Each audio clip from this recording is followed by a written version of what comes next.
just ahead of time before just to brief you all on that before we get started, we'll be recording this meeting for those who cannot attend and who might need to follow up on the information that's shared today. Or if you all would like to have a copy of the recording, we'd be happy to provide that to you as well. Before I get started into our agenda, I want to reintroduce myself for those of you I haven't connected with in a while, or for those of you I haven't yet got to meet, or that I might be a new face for. My name is Misty Conley Rogers.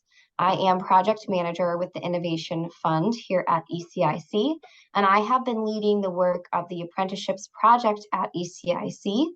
I'm really excited to be in this role.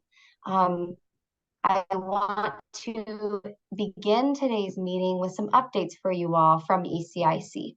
So as folks continue to join, you'll be noticing some new names and faces at today's meeting, as our team has iterated upon our learning community structure based solely on the thoughtful, helpful, and supportive feedback from you all that we continue to gather. Of course, ahead of this meeting, you all have already received an email about the changes that are coming to the learning community structure. So you all have already received this update, but I want to make sure that I revisit it just in the spirit of transparency and intentionality. So as you know, our team is committed to continuing to collect feedback from you all regarding your experiences within the learning community and overall as partners in a general way. Not only are we committed to continuing to collect that feedback from you guys, we are intentional about responding to and acting upon that feedback, which is why we have made some changes to this learning community structure. The first major change that I want to address is all future learning community sessions will include both design and scale-up grantees.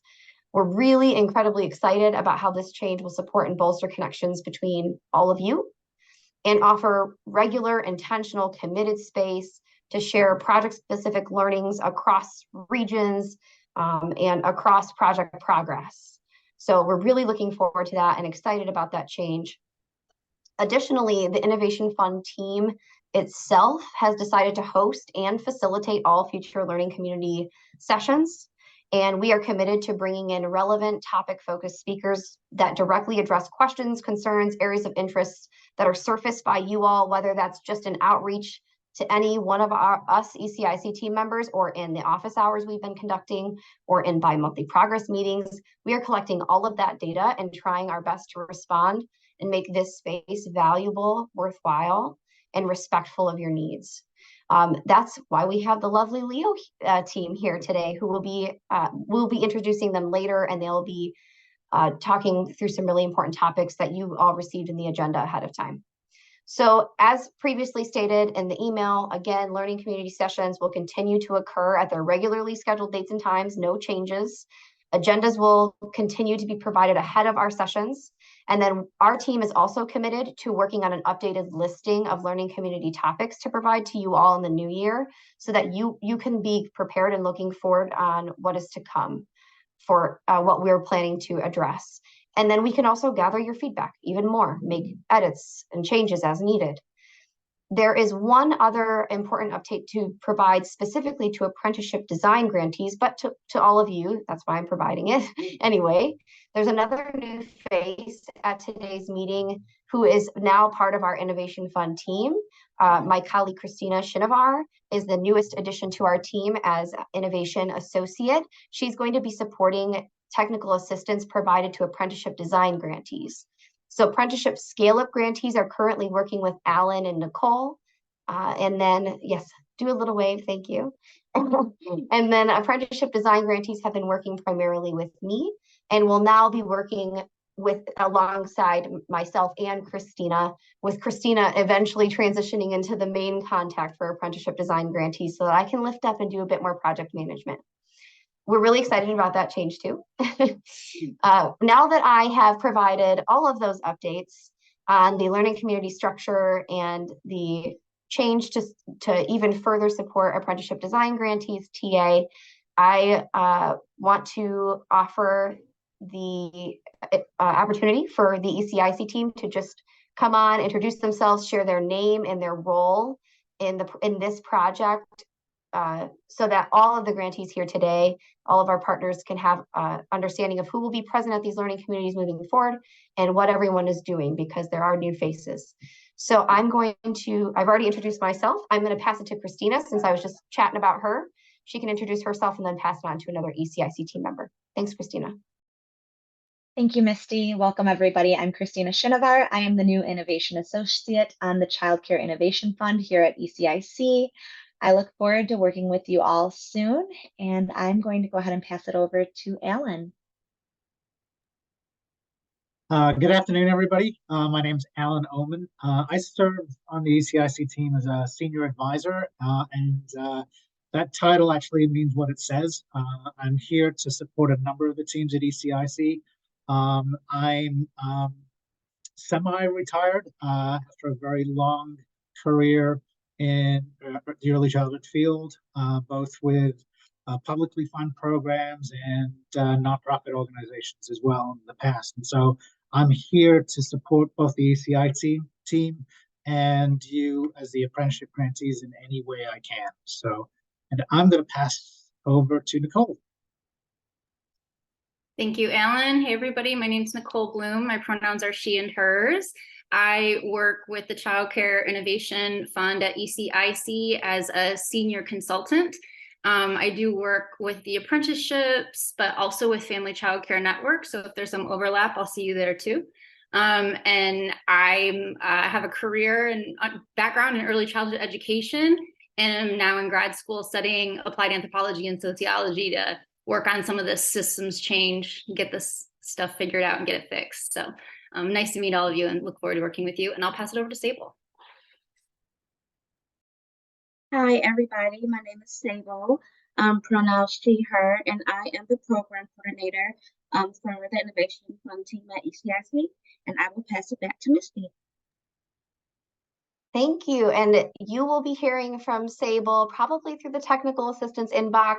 If you haven't already, that's where you'll be interacting with Sable, and then as our support on these learning communities. So thanks, team, for introducing yourself. Thank you, ECIC team, and specifically for the support today. If any of you have any questions about our roles in this project, feel free to reach out to technical assistance at ecicforkids.org or to one of us directly, and we'll be happy to provide any support or guidance you might need.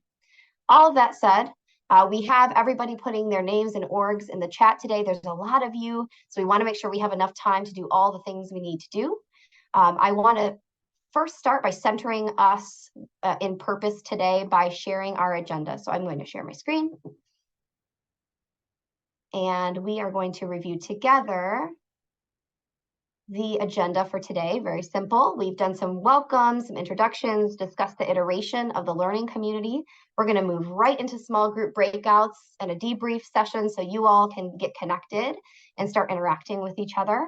Then we have the team from Leo here to present on some important topics for you all today, and we have a Q&A session that they'll be supporting. Some of you have already sent in some inquiries for them that we've been able to provide ahead of time, and we're really excited and looking forward to that conversation. And then we'll wrap up with some closings and general reminders for the whole group.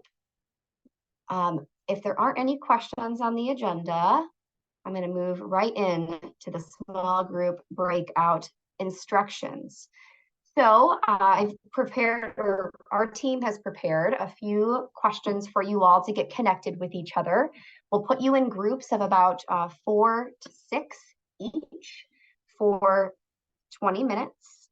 And we will be having you all discuss these questions, but I want to, I guess, center you all in understanding that we don't expect you to get through all these questions. If you do, that's great. Or if there's one topic that's of particular interest that comes up in the conversation, please feel free to lean into that topic and have that moment to connect together. But we want to start with sharing your name, org, and which type of grant your team is working on, whether that be scale up or design. And then share your timeline. Where are you at in your project right now? Some of you are implementing and supporting apprentices. Some of you are designing and writing your standards for these programs. So share about that. Where are you at? Then third, what special circumstances has your team encountered with early care and education employers? So for instance, one example that I you can see here, we've heard in some bi-monthly progress meetings with design grantees, is that even in the monthly apprenticeship office hours with both sets of grantees, employers are wanting to know what are the benefits of apprenticeship programming for them? What do they get out of this thing?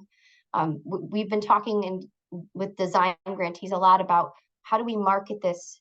How do we market this strategy to them? How do we make them understand how this benefits them? So that's just an example of a special circumstance that maybe is being discussed.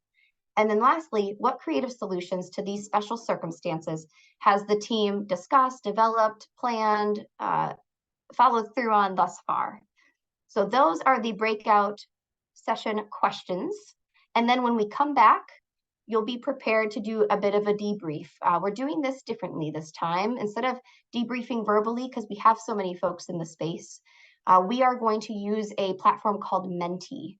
So these are the steps to debrief, which we'll do upon our return. You will go to an internet browser. You can use your phone. I will also place the link in the chat if you prefer to just do a click. You can go to menti.com. It will ask you for this code.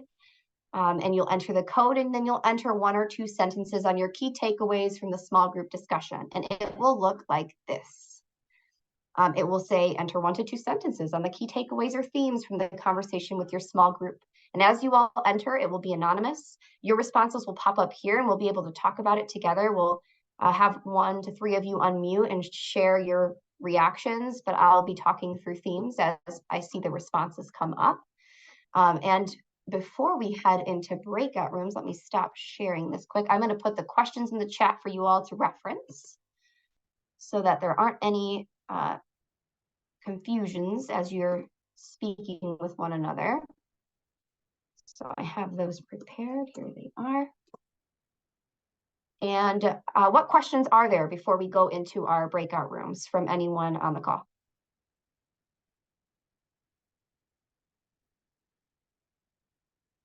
Okay.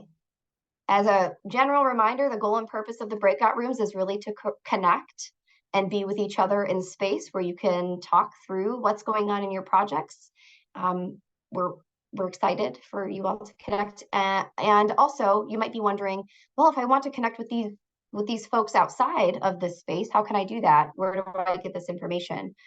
This will be part of our follow-up and closing information. We'll be sending out a list of lead contacts for each grantee and for each organization. So you will have that following this meeting if you would like to follow up on anything that becomes really interesting in your conversations. So with that, Sable, are we ready to head into breakout rooms? We are. Okay, so we will see you all in about 20 minutes.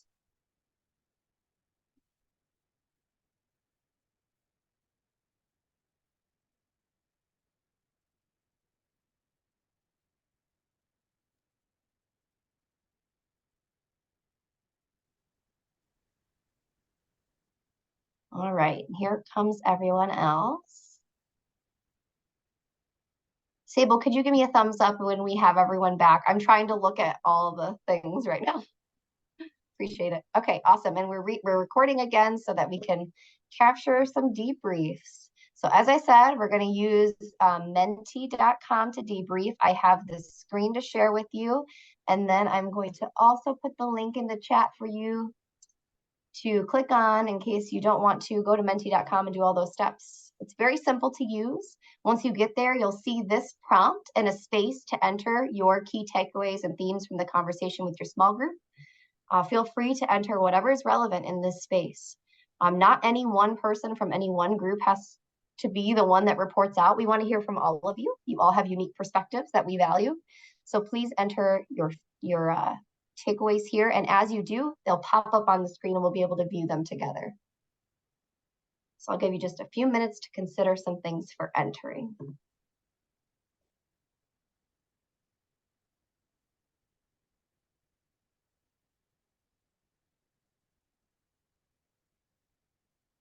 And next time I promise to have maybe some music that we can have on while you're thinking.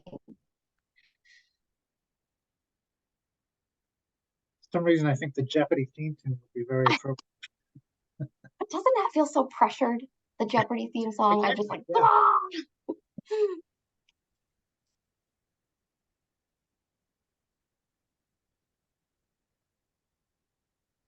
Got one solid response.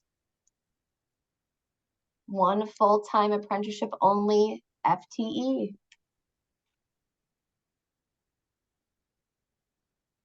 It's a creative solution.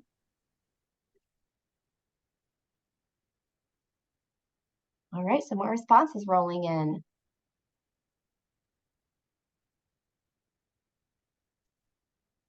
Going slow, having intentionality in the learning space as a best practice. Employer buy-in is a big deal. It's key here. Some just mentioning how great it was to connect with others who are in similar places and to share some resources. Sharing out some best practices / shortcomings of working with the assigned ATR, which is Apprenticeship Training Representative. Is that right, you all? Help me. Yes, I'm learning things. Apprenticeship Representative, yeah. Thank you, Scott. How long it takes to launch ECE programs, getting buy-in early. So we're seeing buy-in again. I'm still looking to learn how apprenticeship credential fits into licensing requirements. This can help sell apprenticeships to providers continuing to look for sustainability funding. And we have had some movement on this piece that we can close out with. One challenge that was discussed in one group when apprentices have summers off, how to handle their on-the-job training hours. A discussion that the team has had with the Department of Labor implied that we can lengthen a program for those folks. This was actually a topic of discussion at the last optional monthly office hours meeting as well. So not surprised to see this here.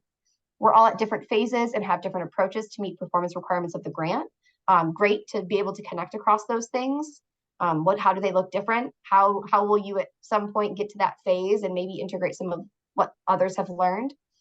Worries about having extra people on a team will increase affordability for families. I'd like to hear more about that for sure.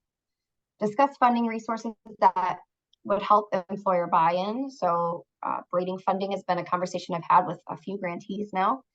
And then a question was raised on how this is a solution to employers' needs. The standards is a great place to create a structure that is accessible for non-traditional employees. So now that we've seen some of these responses, I'd love to hear from you all. What are your reactions to these things, or what are additional things that have gotten the wheels turning in your mind that you'd like to share with the group in response? You can feel free to come off mute or put it in the chat, whatever you feel more comfortable doing.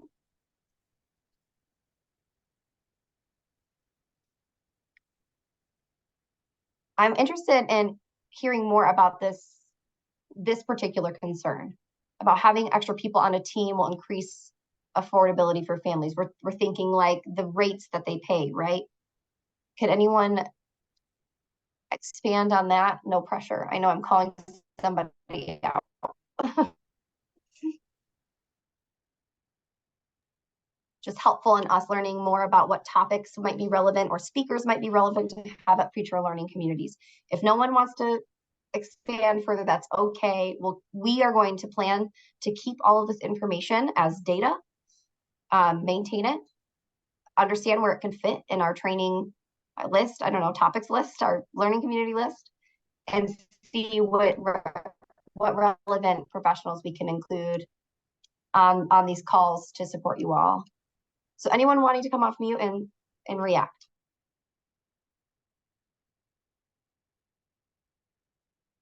I guess I could share, Misty, that it seems to me like maybe there could be a worry both ways about having extra people on the team, such as an apprentice.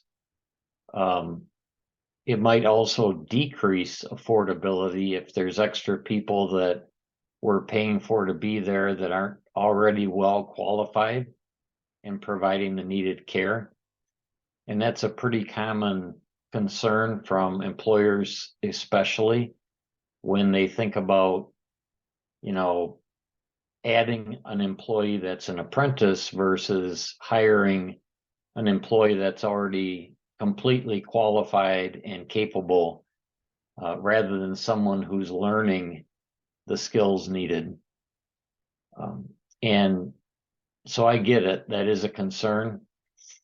Typically, though, what happens is the model, which we talked a little bit during the breakout session, but not everybody heard it. However, they might have discussed something similar in their breakout sessions, because as Kevin mentioned, there is a lot of talent here at the team.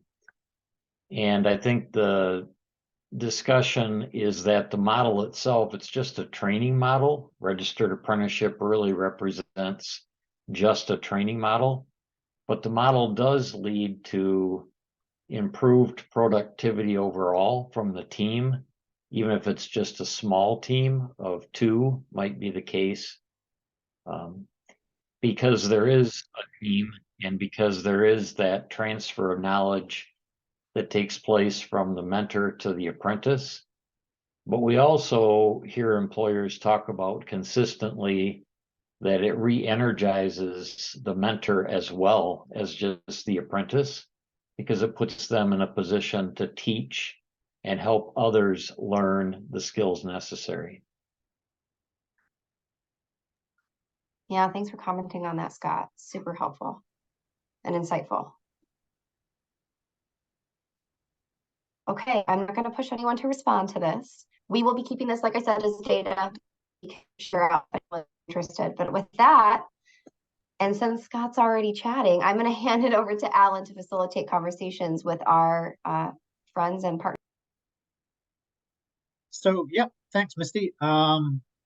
So essentially, without further ado, I wanted to thank Scott and Kevin for being here today from Leo. I know many of our Michigan Works colleagues already know them very well and work very closely with them. I'm going to let Scott do a quick introduction and let him get into his presentation, and then we'll spend some time afterwards doing a bit of a question and answer session. Scott, take it away. Yeah, thank you, Ellen, and thanks for having Kevin and I join you this afternoon. I'm Scott Yedley, and I'm honored to serve as the administrative manager for Apprenticeship Expansion in Michigan. We're a newer section in the Department of Labor, and Kevin was actually on the job before I started what is now almost to the day, Kevin, just about 4 years ago. So in part, I'm still serving as Kevin's apprentice in my role as the administrative manager. Kevin, if you would give an introduction to your role as well, please. Yep, for sure. So apparently I'm Scott's journey person. There you go. I've been with LEWD for about since 2018, so 5 years. And my area is focused in registered apprenticeship expansion, specifically in youth registered apprenticeship, veterans in registered apprenticeship, intermediate programs in registered apprenticeship. So there's a whole gauntlet of things that I'm involved in. But yeah, so thanks for the opportunity to be here to share with what we're doing at LEWD. Thanks, Kevin. We don't have a formal presentation, and I'm kind of glad we don't. When I look across the board here at the participants today, I mentioned there's a lot of talent, and so it's worth probably sharing with you to kind of set a foundation that our section does not register apprenticeship programs in Michigan. Our partners at the Department of Labor are federal employees in the state, and they work with Russ Davis, who's our state director.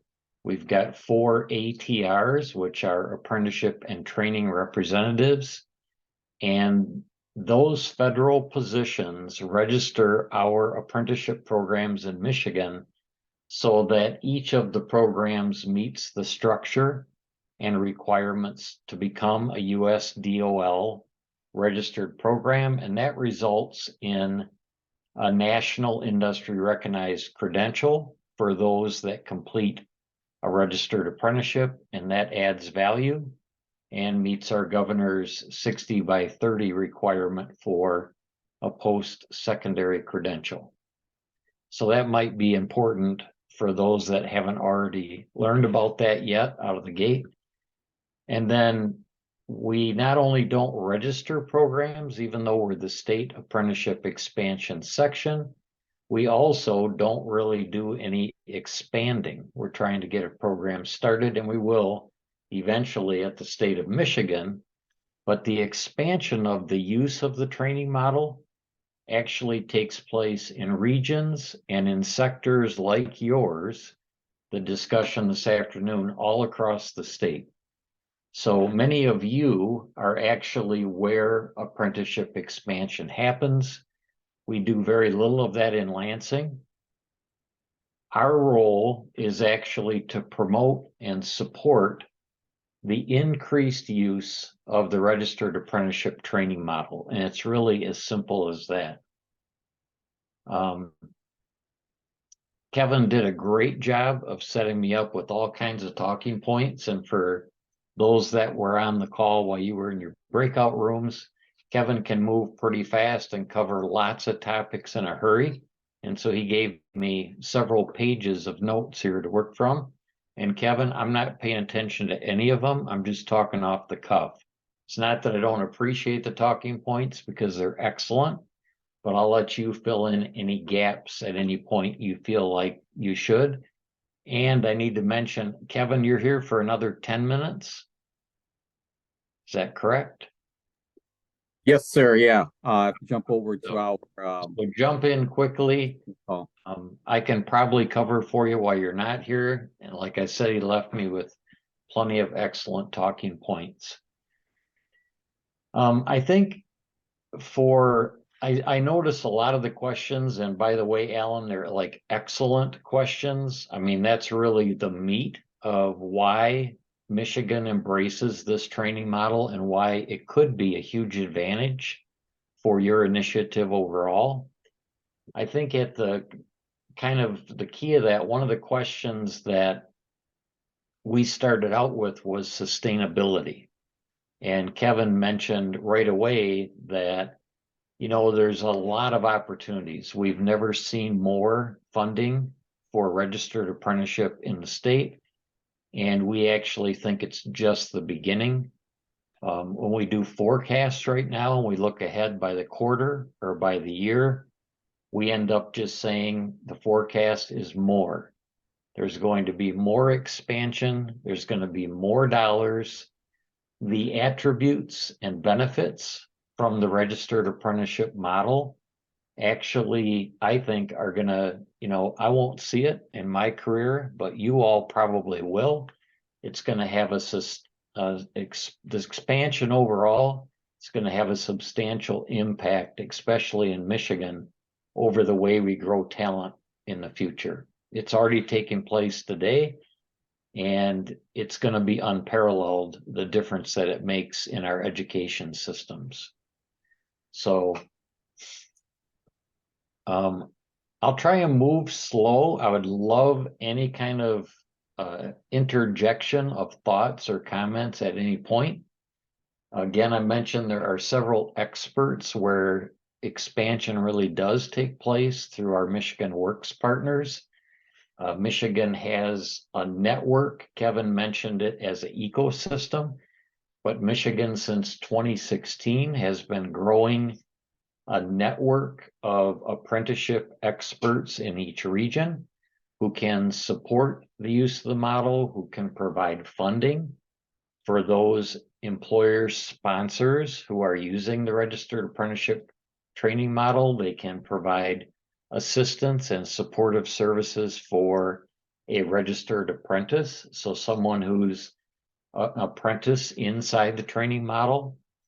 And we're pretty fortunate. Many states now have navigators that do something similar, but Michigan was truly a leader nationally in setting up the role that we call apprenticeship success coordinators in each region. And they are reproducing. They're also expanding. There's more and more knowledge in each region, and we're super honored to be able to serve with them in growing the use of registered apprenticeship in Michigan. One of the things when we present or talk about registered apprenticeship that a lot of people initially are super interested in is, you know, what is it about registered apprenticeship that employers and sponsors and apprentices should take note of? And we talked a little bit about sustainability. We can talk more about it, but aside from the funding, the way to really make the model successful, and Kevin shared it while you were in your breakouts, is by having employers and sponsors super satisfied with the way that the model serves their business and the way that it serves their customers. And there's a reason for that, and the reason is pretty straightforward. We see registered apprenticeship as a training model that accelerates skill development, kind of an unprecedented skill development acceleration, but ensuring the highest level of safety and return on investment. And whether you're growing children or producing products in manufacturing or working with a live power line, safety and return on investment are critical for the success of the model. Bonnie says it sounds like there were some things shared during the breakout we didn't get to hear. Can that be reshared? Kevin, you got 5 minutes before you got to lead the next meeting. I'm going to be here, but Kevin's not. Anything come to your mind that you want to share before you depart? Yeah, for sure, Scott. So you can kind of see Scott just kind of pulled me in here. So, all right, 5 minutes to go. So the first piece is the discussions of sustainability, mentorship, and OSMIS, right? So that was kind of like the leading conversation that our friends at the ECIC suggested. So sustainability. So one big piece that we want to share is that we will have an opportunity coming available in the next couple months. Probably it looks like probably sometime in January. So there will be a non-traditional and career pathway RFP, and that particular RFP is focused on expanding non-traditional occupations. So look at it, ECE, perfect example, non-traditional expansion. So that's one that's we crafted the RFP where it will allow eligibility of programs from the EC industry to apply. As once it's released, obviously we'll provide additional Q&A, but that particular opportunity, just so you all know, it's coming from the U.S. Treasury. Specifically, it's the American Rescue Plan in the state of Michigan. It's called the Federal Relief Funds. It's about $5.5 million, and the peer performance is all the way through September of 2026. So there's a good runway to help support what you're currently doing. So once that's released, we certainly encourage all the folks, on this call to look at it and evaluate to see there's value. There's, you could have a lot of strategies as relates to how you do it, but anyhow, so that's one opportunity that we're looking at. So the other area we're talking about mentorship. So mentorship is like, something that we obviously have to continue, right? Even when we are, let's just say we meet our goals of expansion, but you're going to have to continue that mentorship. And fortunately in Michigan, as like what Scott was saying, we do have a strong ecosystem, and that strong ecosystem comes all the way from at the state agency of LUWD, but more importantly, our workforce development partners with MWAs, and then obviously the ECIC team and non-MWA partners and educators. I think that with what you're all doing is that you're creating that foundation. And once that foundation is established, then it's like we keep building up and up and up and expanding it to more and more businesses that will look at registered apprenticeship as a customized training model to help support their talent. So and I think like with what you're all going through and experiencing, that mentorship is going to be available to help support that growth as we move along, right? And then there's the other question about OSMIS. So with OSMIS, there was one specific question about it, but with OSMIS, for the folks that are Mission Works Agency grantees, that's what we use for grant participant data tracking. And the things that help support that, is the ability to create reports of your participants in your grants, the opportunity to provide WIOA training grants based on eligibility, and other things such as a dashboard that provides a grading matrix to let you know how the different grants may be applied for the purpose of braiding, or if it doesn't. So those are some of the technical stuff that we have with OSMIS. The other good thing about it is that as you know, folks that are MWAs, we have you know, experts on our team, be it Eric Everett and Carter Patel, are experts of OSMIS, and they're able to provide that training and support, you know, to navigate through it. So those are kind of like the three things I just wanted to, like, you know, bring up and kind of like, I guess, kick started. And then, you know, obviously there's the other questions that we have as well. Wow, Kevin, my screen just went from 159 to 2 at the exact moment you completed. That's right, I'm on target, Scott. Yes, sir, you are. All right, so I'm gonna take off and go hang out with other MWA friends. So I'll see everybody later. Thank you, Kevin. Yep, Yes, bye. thank you, Kevin. Okay, so Kevin started his way into questions. It'd be super helpful, though, if there are some kind of priority questions that you have in mind. We can talk about really anything you want to. We have on our hit list here, we noted braided funding, which is one of the keys to success for registered apprenticeship. Kevin mentioned that you're really building an excellent foundation for growth, which I think is not only spot on, but super important. And then Liz, thanks for your message and thanks for attending. And then he mentioned it as a customized training model, which is also critical because programs are customized to fit the need in your region or in your specific area, depending on what it is you're trying to accomplish during the training. So can someone give me a little bit of direction on what to cover next? Give me some priority topics. Whatever comes to your mind is perfect. So we had a couple of questions in advance. I'm going to lean into the folks who asked them. So Dick, did you want to share your question? Yes, thank you, Alan, and thanks, Scott, for being with us. So we applied through West Michigan Works for the Going Pro Talent Fund. And when it comes to the scoring rubric, if we don't meet the the West Michigan average or median wage, which is like $21, you score 0 points out of 11. So the total score is 50. And so automatically you're down at a 39. And so you're disadvantaged. So this industry is disadvantaged over all of the different apprentices in the state because we cannot pay that for an apprentice. Now, thankfully, I mean, Scott, I'll tell you, we had an apprentice start last August. She finishes on December 1st. She'll have completed her 2,000 hours. She got her CDA, Child Development Associate's credential in June. Brought on as an assistant teacher, and I just gave her another bump a week ago, thanks to the GSRP funding. It does make it affordable for 4-year-olds. So she's now at $20 an hour. I can tell you she's in the top 25th percentile for teachers' assistants in West Michigan in the classroom. But I'm not yet at that $21.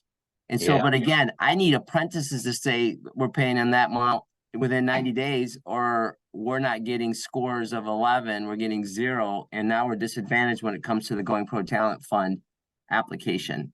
How can you fix that for us? Well, I can try to help fix it, but it's really up to you to fix it, Dick, and thank you for sharing. That's a fantastic question, and it's a concern across the board. The expansion of registered apprenticeship, especially initially, was very focused and prioritized on high wage occupations. It wasn't looked at initially as a training model that would serve the growth of any employee.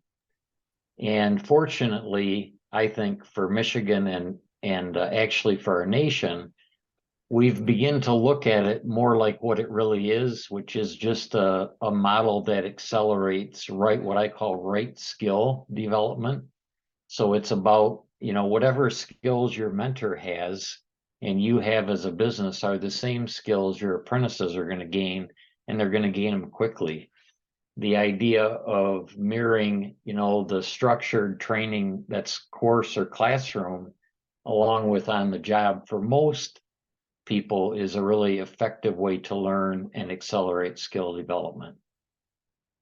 Specifically, the challenge, I think, for registered apprenticeship expansion is that in an area where the wages are low in the pathway, the important part of that is one of two things. One is there's a lot of initiatives to increase wages overall through recognition, especially in Michigan and several other states. But at the same time, I think to sell that pathway to potential apprentices doesn't hurt either.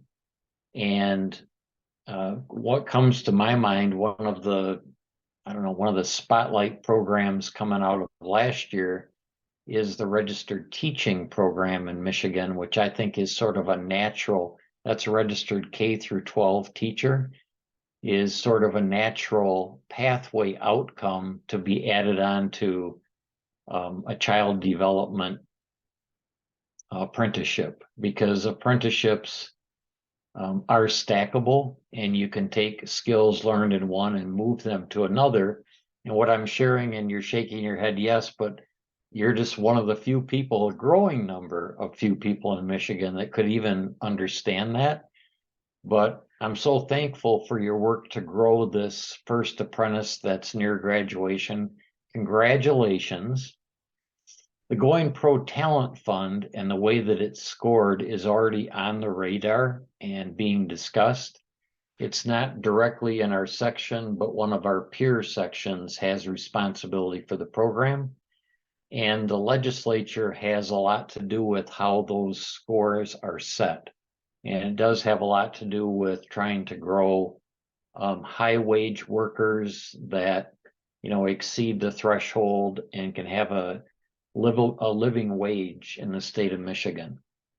But I think the awareness you bring to that is not only critical, it needs to be persistent that we're presenting that. You're not alone. We have several healthcare occupations that also have an overall low wage. And so it's difficult to serve them completely through a registered apprenticeship program. I think there needs to be sort of a parallel, and you may have suggested this, and that's why I'm hearing it through our legal organization, but there needs to be kind of parallel paths, I think, to try and score so that everybody gets a fair shot at those dollars for the high need skills areas. Redirect me here to be more productive for you. Yeah, I'm sort of picking up on Dick's point, and maybe the ask is if there's any potential feedback that could be given in terms of sort of redesign of the GoPro Talent Fund scoring, that it is based on maybe paying within a higher percentile of the salary range for the the job category as opposed to the regional wages. So if the requirement was maybe that the end result was that the employee had to be paid based on the top 25% of the field, that might be more achievable. Yeah, Alan, I like that model, and it sounds like, Scott, you said a couple of very important things. You have a peer group within the organization that's addressing this. You have legal counsel that's looking at it, and then the legislation that's pushing it. So there's a lot of fronts to fix it. I'm glad there's a lot of conversation happening internally to make it work, because I know last year, 2023, I should say, I see last year, but for this current year, We applied for cycle 1 funding and received it. Great. I worked with a lot of employer partners and they applied for cycle 2 funding. None of them were funded. Now it was delayed because I know Leo and MDE were talking about how to increase the amount of dollars. Or maybe I'm thinking ECIC and something, but anyways, it was delayed a couple of weeks. And it was at the state level with West Michigan Works as well. The state office, you guys were trying to figure out how to maybe get more money into the system or available. End result though is none of those folks received funding. And I think it's because, again, that score, you know, they start at 50 and then all of a sudden the funding runs out at those who scored a 43.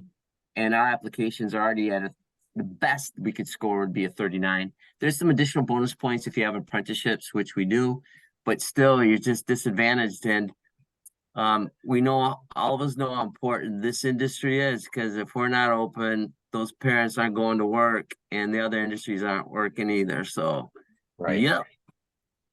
Thanks. Yeah, you're welcome. Don't stop pushing would be my encouragement. At the same time, as Kevin mentioned, there are an increasing number of opportunities to support apprenticeship. We look at Going Pro Talent Fund as one of many, and our Michigan Works partners on the call have like a pretty good understanding of the breadth of the opportunities. So we look for increased dollars coming out to support registered apprenticeship programs.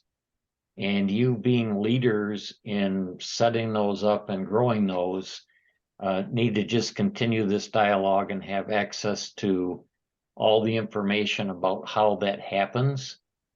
Day over day, actually, we see an increased number of braiding opportunities. The dollars that Kevin mentioned actually can braid on top of other dollars that are already in Michigan for supporting a registered apprenticeship program, not just from a sponsor perspective, but also then when the wages are lower, the eligibility often increases for the participant themselves.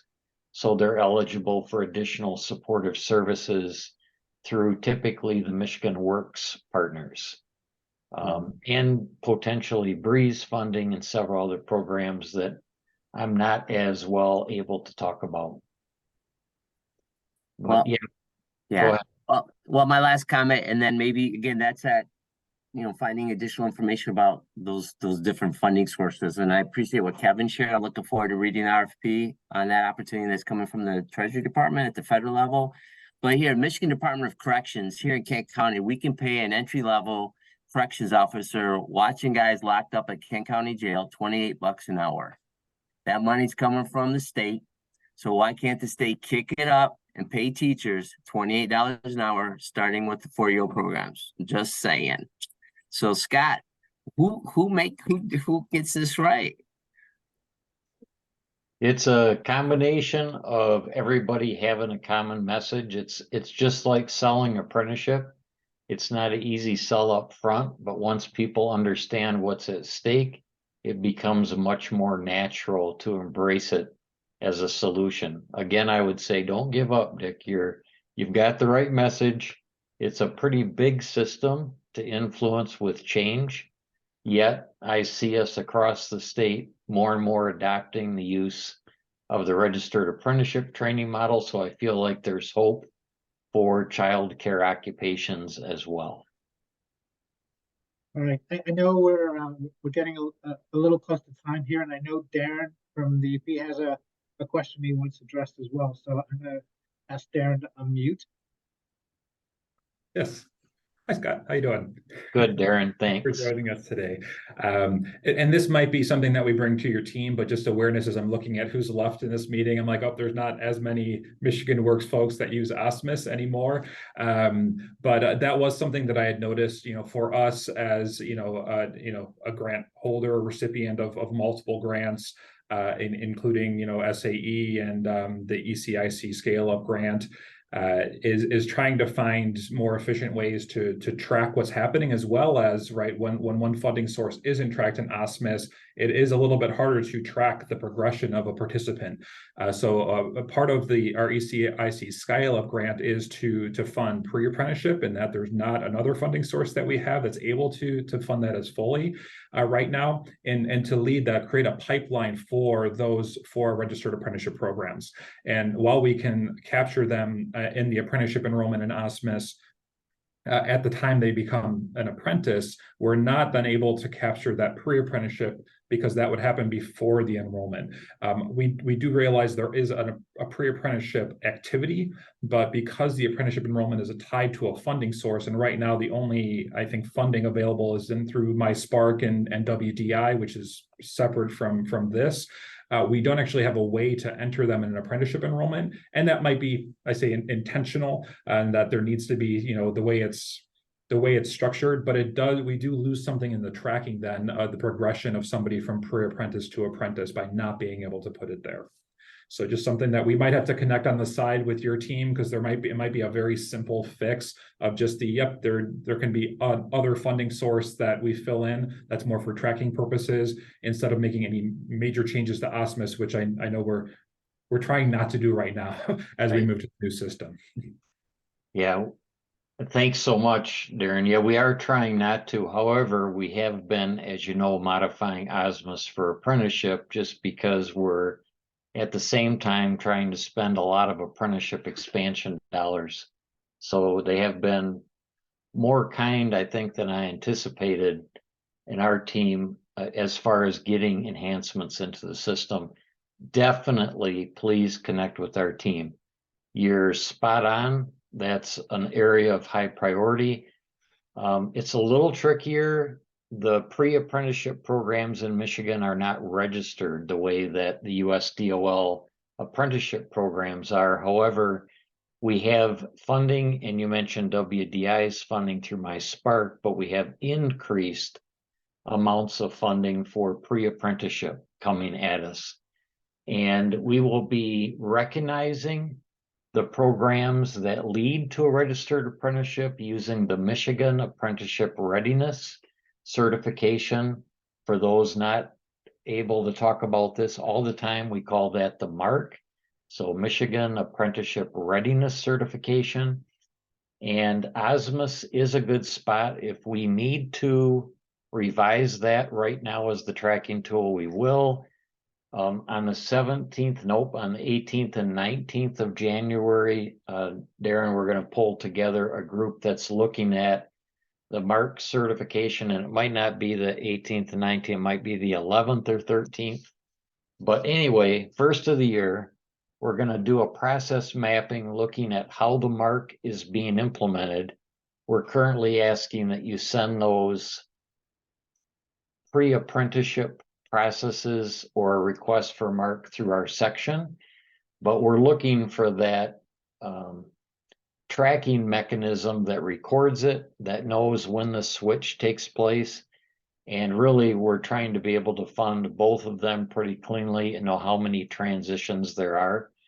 The pre-apprenticeship piece from a high school, from adult education perspective, could be super critical to your long-term sustainability and growing the talent that you need through these registered apprenticeship programs. So great question.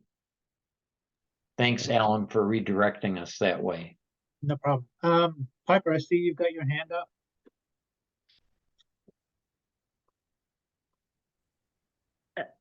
This is kind of a question from a little bit before with Dick as well, because obviously a lot of us are running into issues with meeting the livable wage criteria with a lot of these positions. A lot of the actual apprentices are going, well, how am I going to live on that? Which is a huge issue. But my question for the Kent County and the corrections officers and those wages, is that one funded through, the reason I'm asking this a lot, before this, I worked for the county here as a deputy county clerk, and we got a lot of our funding through the actual county for the corrections aspect of that. So I was wondering where that funding came from, and that might be why they're able to offer those wages as well, because it's a different offset of the government, I guess. I guess I was wondering where their wages came from. Yeah, I sure don't know. Yeah, I'm sorry, I don't have a clue really, but I don't know, Dick, if you know where the wages are paid from. It's a great question. I believe that some of the tax base here in Kent County does cover our local corrections department. Absolutely. So, we're unique in the state. So Kent County has the very first millage dedicated for early childhood, not education, but early childhood, kiddos ages 0 to 5. And so it generates right now about 6.5 million a year. It really provides a lot of funding for kind of networks that work, home-based and kind of in the community, but not the educational focus. But there's a lot of conversation happening now to shift. So the millage is up for renewal next year, and working behind the scenes to try to pull some of those dollars into this space. Especially, Scott, you mentioned like mentor teachers. So that last year, the MDE kicked out, or through ARPA funding, these stabilization grants. And we applied for it 3 times here, which is great because we gave teacher bonuses, which were wonderful. So how do we institutionalize that type of funding structure? Not just free money for everybody, but if you're doing the work. So I know our lead teachers love being a mentor because it gives them additional training on reflective supervision and coaching, because they have aspirations to be a center director. So they're getting that on the job training as well. So you mentioned earlier about, how it kind of invigorates those teachers to be a mentor. Absolutely. Because they're building skills that they don't necessarily have. As I say, I can play hockey, but it doesn't mean I can coach hockey. So that coaching skills, mentoring skills is something that you can also be trained in. But then we need to follow that with some additional funding compensation. So, again, tie it to work done, so validates it, but then let's give people who put the extra work in some additional dollars. But to your answer, Piper, there's so much money in the public account that we got to find a way to bring it and make it work. I mean, our legislators, I keep saying this, but at the last minute, they were able to find $930 million in the budget to bring back to their own districts. And it frustrates me because they could have universalized preschool for 3-year-olds, but there was no money in the budget. But $930 million they took back to their own districts at the last minute, when they could have just doubled GSRP funding, which was only $530 million. I say only, but again, they brought 930 back to their districts for the zoo in Grand Rapids, for the Blanford Nature Center in Grand Rapids. So as I say, animals are more important than kiddos, I guess. I don't get it. I think Dick's getting ready to campaign for the state house. I'll be voting. I'm in Kent County, Dick. No, I think it'd be great to pick a lot of your brains on this too, because I'm in such a economically depressed area in the north up here, and actually wages for even the municipalities, like corrections officers, dispatch, 911, deputies, the funding is so minimal up here. And I've even suggested millages and trying to get people to invest in the services that they have in the community, and it's almost impossible to get anyone to even hear the idea, let alone. So yeah, I would love to maybe even pick your brain for that, because that could help out a lot. If we could bring some of these wages up and have it be a trickle-down effect, that would be amazing. So very quickly before I hand you back to Misty, I do want to capture Sebastian's question, and that is, how would grantees who are not Michigan Works entities be able to get trained on hospice? Scott, could you address that? Yeah, I can. We don't offer at the state level OSMIS training for anybody. The Michigan Works agencies are the keepers of the OSMIS system data. It's a high-level, state-level system. You can imagine. It doesn't take much to imagine what kind of a system that is. There is training, there's maintenance, there's regulations. We report directly to the U.S. Department of Labor and all the other federal organizations through the OSMA system. And for that reason, the best way to have data input into OSMOS is going to be through a partnership with your Michigan Works partners. So if you don't have one, and same with apprenticeship, a key to the success of the model is going to be partnerships. So being able to figure out who to partner with, I think, is part of the key to success for that. And I don't anticipate that's going to change. I think that'll continue to be, at least for the foreseeable future, kind of the approach. We do have a product that is underutilized in Michigan only because it's new, and we purchased with one of our registered apprenticeship expansion grants a product called, in Michigan, Raptor, but nationally it's sold as WorkHands.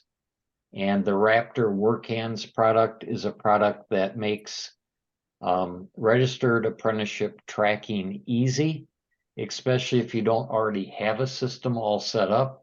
The apprentice actually uses the mobile device, a phone or PC. They input competencies or hours into the application. It triggers a pull signal, some people call it a nag function, to the mentor and a supervisor if desired, and then it builds an online record that can be entered into the Rapid system for the completion credential. So it's a pretty cool way for the apprentice and the mentor and the organization sort of to keep track. It's available at no charge to anybody in Michigan using the registered apprenticeship training model. So Raptor, for folks who would like to utilize Raptor, would they reach out to you in your office? What's the best way to? So they can reach out to us. They can reach out to their Michigan Works partners, and we're going to connect them with Katie at WorkHands, and she's going to talk through getting an account set up. If you're partnering with an intermediary, if that's the way you're kind of structuring your registered apprenticeship, then your intermediary can contact Katie at WorkHands and she'll get you set up to have access to the application. Okay, thanks, Scott. You're welcome. I know we're running low on time here, and I want to get you back to Misty for next steps. Again, thank you very much, Scott. I'm sure there's other questions, and there'll be more that will develop over time. So maybe at some point in the future we'll have you back. But with that, I'm going to hand you back to Misty. Thank you, Alan. Again, thank you, Scott, and to Kevin, who's not here but is here in spirit. Thank you. Appreciate you joining. Everybody who's here, if there are follow-up questions that you'd like to send to me to converse with Leo about, or if we have ideas for more topics for a future session, please do that. I want to share my screen very briefly in closing with you all for our next steps. Of course, I already said this at the beginning of the meeting, but we will follow through on sending out a PDF of contact information for all apprenticeship grantees so you all can connect with each other and communicate outside of these spaces. Also, there's going to be a post-learning community survey to complete so we can continue to gather your feedback. We've really appreciated it thus far and have really tried to lean into acting upon that feedback. So please continue to provide that feedback. Christina's going to post the link in the chat, and then we'll follow up with an email as well. Upcoming are December bi-monthly progress meetings that start in just a couple of weeks. So be expecting a pre-meeting survey ahead of those December bi-monthly progress meetings. We have cut those pre-meeting surveys down to 2 questions. One is, what organization are you answering for? And the other one is, what would you like to talk about with our time, so that we can be uber prepared for our December bi-monthly progress meetings and progress meetings moving forward. And then lastly, I just wanted to note that we've received all of your spending reports. They're under review by finance and compliance departments at ECIC. You probably already engaged in some back and forth on those. So those are in process, and the next spending reports aren't due until the end of January. That's all I have to connect with you all about. I really appreciate your time today. Wishing you a great rest of your Tuesday and a good holiday week. Thanks, everybody. Talk soon. Thank you.